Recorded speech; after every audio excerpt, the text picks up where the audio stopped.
à LCN. 8h45, on va rejoindre Richard Martineau à Cube Radio. Salut Richard. Salut Jean-François. Émilise Lessard-Terrien, elle était contre le fait que Québec solidaire achète de la pub sur Facebook.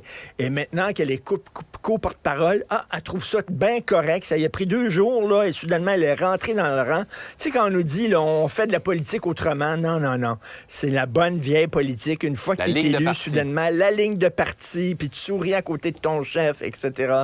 Donc maintenant, elle trouve ça super correct que QS achète de la pub sur Facebook. Richard, tu voulais attirer notre attention sur un article du journal, les choses que reçoit l'opération Père Noël, les demandes des enfants. Ils vont aider des milliers d'enfants, ils vont donner des cadeaux. Ça brise le cœur. Bien, tout à fait. Opération Père Noël, c'est eux autres qui reçoivent les lettres que les enfants écrivent, puis ils veulent des mitaines, ils veulent des manteaux d'hiver, ils veulent pouvoir manger, du bon manger le soir de Noël, parce qu'ils mangent mal, parce qu'ils sont pauvres. Il y en a un qui veut une pierre tombale pour son père qui était décédé. Et Jean-François, je veux te parler un peu, tiens, d'une histoire personnelle. Mon père était Père Noël. Mon père fait le Père Noël pendant une 20aine d'années. D'ailleurs, j'ai jamais cru au Père Noël parce que j'étais tout petit, moi et ma sœur, c'est nous autres qui maquillaient notre papa. On y mettait du rouge sur les joues. Ça enlève un peu la magie. Ça enlève la magie. Mais en même temps, c'était mon père qui était Père Noël. J'étais bien énervé. Alors, les Pères Noël qu'on voit dans les centres commerciaux, dans les hôpitaux qui vont visiter les enfants, c'était mon papa. Et mon père revenait, c'était un gars hyper sensible, mon père, puis il revenait le soir, puis tu sentais qu'il en avait gros sur le cœur. Les enfants lui disaient, j'aimerais ça que mon père arrête de me battre. Comme cadeau de Noël. Des trucs incroyables, tu sais, des enfants qui étaient pauvres, des enfants qui étaient mal aimés, et ils les avaient sur les genoux, puis ils recevaient toutes ces confidences-là. Et je veux rendre hommage à ces messieurs-là qui sont dans les centres commerciaux. Mon père allait, dans une journée, il pouvait aller dans un hôpital, rencontrer des enfants qui étaient aux soins palliatifs parce qu'il y avait le cancer.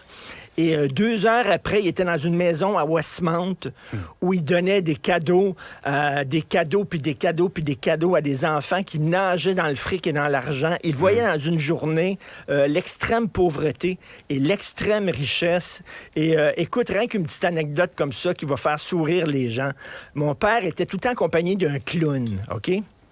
Quand il allait dans les maisons puis donner des cadeaux, et mon père buvait pas d'alcool. Alors, il donnait des cadeaux, puis là, le bonhomme, le monsieur de la maison, il les amenait dans la cuisine, puis une petite shot de brandy.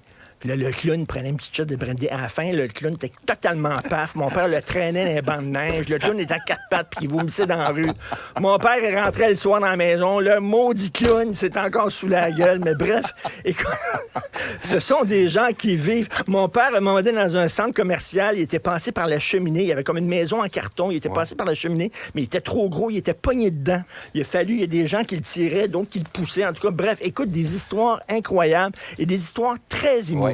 Parce qu'il y a beaucoup d'enfants qui souffrent et qui se confient au Père Noël. Donc, je veux saluer ces gens-là.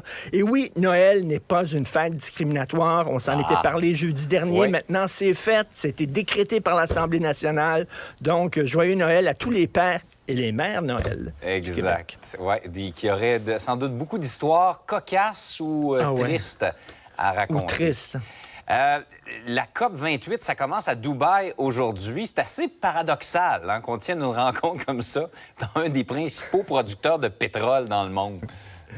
Oui, un des gros producteurs de pétrole. Le président de la COP 28, c'est le sultan, ça se dit bien, le sultan Ahmed Al-Jaber.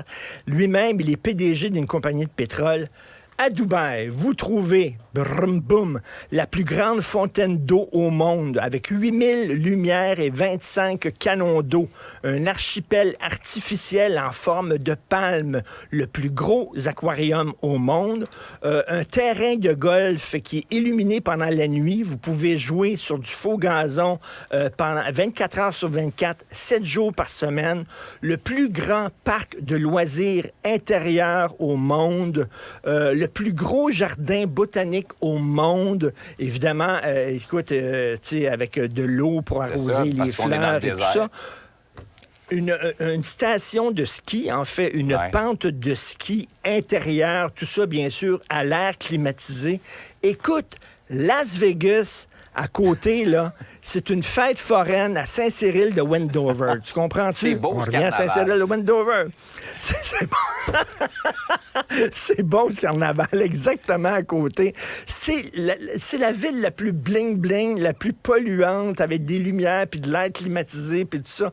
Et là, on va aller là, 70 000 personnes, 70 000 participants, bien sûr, qui vont là en jet privé, par en avion première classe, pour aller discuter des changements climatiques. Quelle farce monumentale, quand même, là, vraiment, là. Absolument incroyable. Donc, ça se passe actuellement. Oui, c'est un peu, pour utiliser tes parallèles que tu fais souvent, c'est un peu comme tenir une rencontre de végétariens dans une boucherie. Exactement. Genre. Dans un abattoir, tu sais, même. Exact. Hey, Richard, Salut. passe une très belle journée. D'ailleurs, tu parlais du Père Noël, la petite barbe blanche, là, si tu la laissais pousser, tu ferais un beau Père Noël. Pense-y. Oui, oui. Puis si je me laisse pousser la bédaine aussi, ça pourrait être bien. Oh, ben ça. Salut, à demain. Vous écoutez